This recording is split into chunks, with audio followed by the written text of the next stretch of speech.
Welcome to Straight Dive Podcast. Great to be diving in. Today we are looking closely, really closely, at a specific car, the 1912 Stutz Bearcat series, a Roadster. Ah, yes.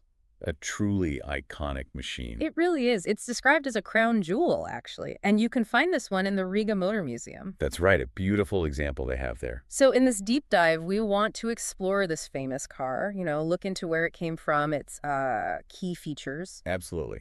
We need to set the scene a bit, though. This was the very early days of the automobile. Right. Roughly 1903 to 1919. Exactly. And there was just this huge excitement, so many new cars popping up in Europe and America. A real buzz around cars then. Totally. It was a time of massive change. Lots of companies starting up, trying out this very new idea of personal transport. Okay, so let's get into the Stutz Bearcat Series A. It first appeared in 1912. That's the one. And the key thing about the Bearcat was that it was based on the standard Stutz passenger car chassis. Yeah. But different. Different how? Well, it was shorter and lighter, designed to be much sportier. Okay, shorter. You mean the wheelbase, the distance between the wheels. Yes, exactly. The wheelbase was shorter. 120 inches for the Bearcat Compared. compared to the standard Stutz, which had a longer wheelbase, 130 inches. And a shorter wheelbase generally makes a car more agile, easier to turn. Right, more nimble, yeah. Yeah. Perfect for a sporty feel. The Bearcat was really built for speed, and that shorter wheelbase, well, it definitely helped. Okay, now the engine, this sounds interesting. The first engine was pretty big. It was substantial for the time, yes. A 390 cubic inch straight-four engine. Wow. That's about, what, 6.4 liters? Roughly, yes. 6.39 liters, and it put out around 60 horsepower. 60 horsepower in 1912. Which was a lot back then. This engine wasn't made by Stutz initially, though. Oh, who made it? It came from the Wisconsin Motor Manufacturing Company, a well-regarded engine builder at the time. So 60 horsepower was quite something. Oh, absolutely. Yeah. Many cars had, far less power. This really helped the Bearcat live up to its sporty image. Made it exciting to drive. And the body. Or maybe the lack of body. Chuckle slightly. Pretty much. Very minimal body work. Yeah. You had the doghouse hood covering the engine, Right. then just open bucket seats, exposed to the elements. And the windscreen, I read it was tiny. Tiny is right. Yeah. Just a small, round glass piece for the driver, often called a monocle windscreen. Didn't offer much protection, really. Wow. And the fuel tank. Just a big cylindrical tank strapped onto the short rear deck. Very, very basic. So the whole design was just focused. Completely focused on performance. Less body means less weight means more speed. It was all about being fast and fun. But the ones people bought, the production cars, they were slightly different from the Stutz racing cars, right? The White Squadron? Yes, there were differences. The factory racers were even more stripped down. So the production Bearcats had. They had fenders over the wheels, which the racers often lacked, and lights, of course, for driving on roads, and usually a small trunk on the back. Made them a bit more practical, I suppose. A bit more practical for everyday use, yeah. You need lights, fenders, help with mud, but they still kept that essential racing car look. And the name Bearcat, when did that first show up? It seems the first public mention was in an advertisement, in the program for the 1912 Indianapolis 500 race. Ah, the Indy 500. Makes sense to advertise a sporty car there. Exactly. Stutz wanted everyone to associate the Bearcat name with speed and competition right from the start. And speaking of racing, that famous Stutz slogan, The car that made good in a day. that came from racing too, didn't it? It did. It referred back to the previous year, 1911. A Stutz race car finished 11th in the very first Indy 500. Just 11th. Doesn't sound that good. Well, but it was an incredibly tough race. Just finishing showed the car was reliable and strong. So for a brand new company, finishing 11th was making good in just one day of racing. Ah, I see. Okay, so things evolved. In 1913, there was a new version, the Series E. Yes, the Series E Bearcat. It brought some, let's say, modern conveniences. Like, Electric lights became standard, and an electric starter. That was a huge deal. no more hand cranking the engine. Exactly. Cranking those big engines could be difficult, even dangerous. The electric starter made it much easier. And there was an engine option. Yes, you could opt for a six-cylinder engine for an extra $250, which was quite a bit of money then. So more refinement, easier to use, safer too with electric lights. Definitely improvements for the driver, and offering a bigger engine gave buyers, well, more choice. Did they come in different colors by then? They did. The Series E had options like vermilion, that's a bright red, Monitor gray, and Mercedes red.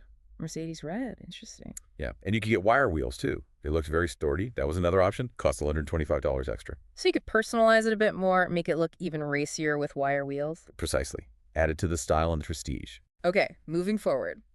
The Bearcat design didn't stay static. I read it was doorless for a while. That's right. Until the 1916 models, you basically had to climb over the side to get in. No doors.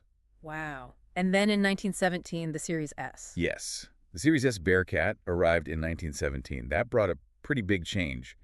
An enclosed cockpit became standard. So more protection from the weather. Much more comfortable, yes. It also got a new engine. This time, one designed by Stutz themselves. Ah, their own engine. What was it like? It was an advanced design for the time, a 4-cylinder, but with 16 valves. Quite high-tech. And I bet the price kept going up. Oh, yes. The Bearcat was never cheap, but prices did rise, especially with these improvements. Did the Bearcat name stick around continuously? Not quite. Stutz actually dropped the name for a while later on. Yeah. But it was so They even famous. brought it back. Exactly. It reappeared on different Stutz models in the 1920s and even into the 1930s.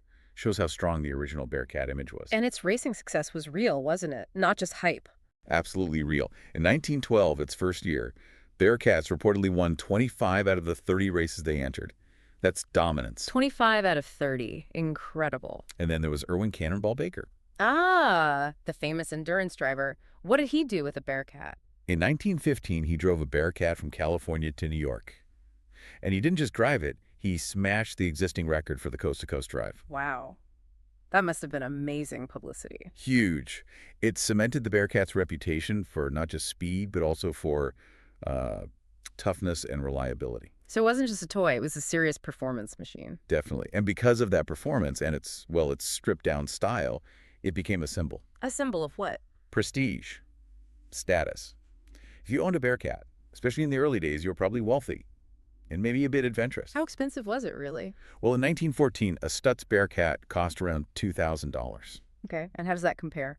Compare that to a Ford Model T, the car for the masses. The Model T cost about $500, $550 then. So the Bearcat was almost 4 times as much. 4 times. Okay, yeah, that's definitely a luxury item. High prestige. Absolutely. It was the sports car for the rich and maybe the famous. And it kind of fits that Roaring Twenties image, doesn't it? Even though it started earlier. It really does.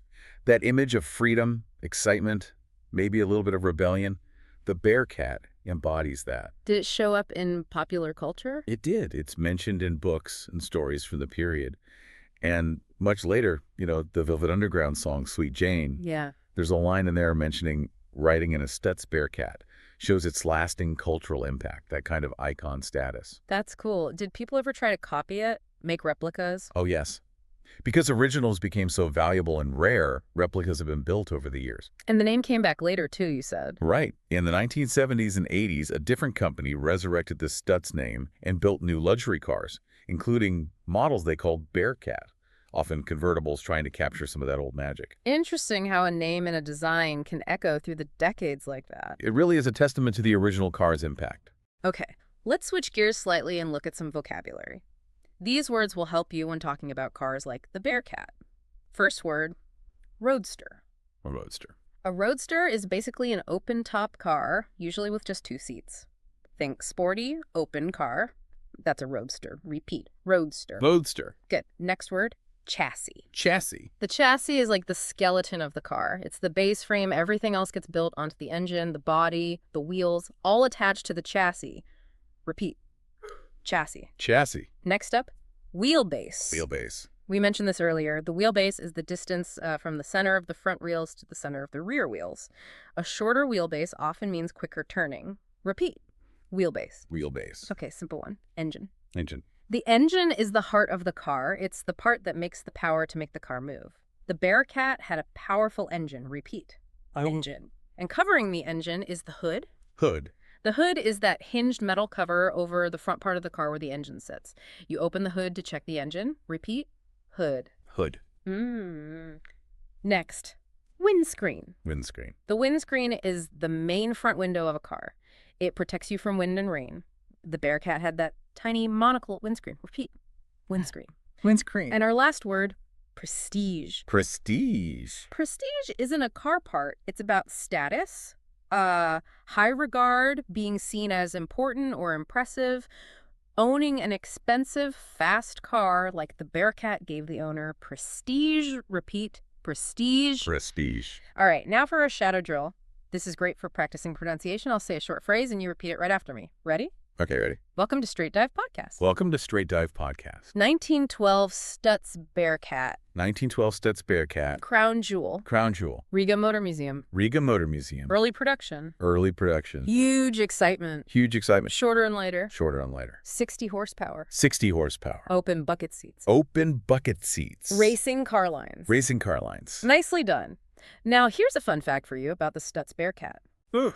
What have you got? Well, you know the name, Bearcat. It wasn't just made up. No. It was actually named after a real animal, a mammal from Southeast Asia called the binturong. A binturong. Yeah, and apparently another common name for the binturong is bearcat. Get out! So the car's named after an actual bearcat animal. Seems so. Kind of a cool, unexpected connection. That is a fun fact. I had no idea. Okay, time for a quick mini quiz to see what you remember. 3 questions about the Stutz Bearcat. I'll pause, then give the answer, and you can echo the answer. All right, let's do it. Question 1. In what year was the Stutz Bearcat Series first introduced? Slight pause. The answer is 1912. 1912. Question 2. What was the approximate horsepower of the original engine in that 1912 Stutz Bearcat Series A? Slight pause. That was 60 horsepower. 60 horsepower. And question 3.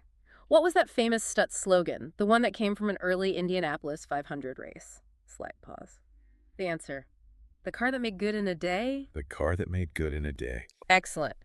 So, wrapping up our deep dive today on the 1912 Stutz Bearcat series, our Roadster. What a car. We saw it was one of America's first real sports cars. Yeah, smaller, lighter than the standard models, powerful engine for the time. Very basic, racing-inspired bodywork.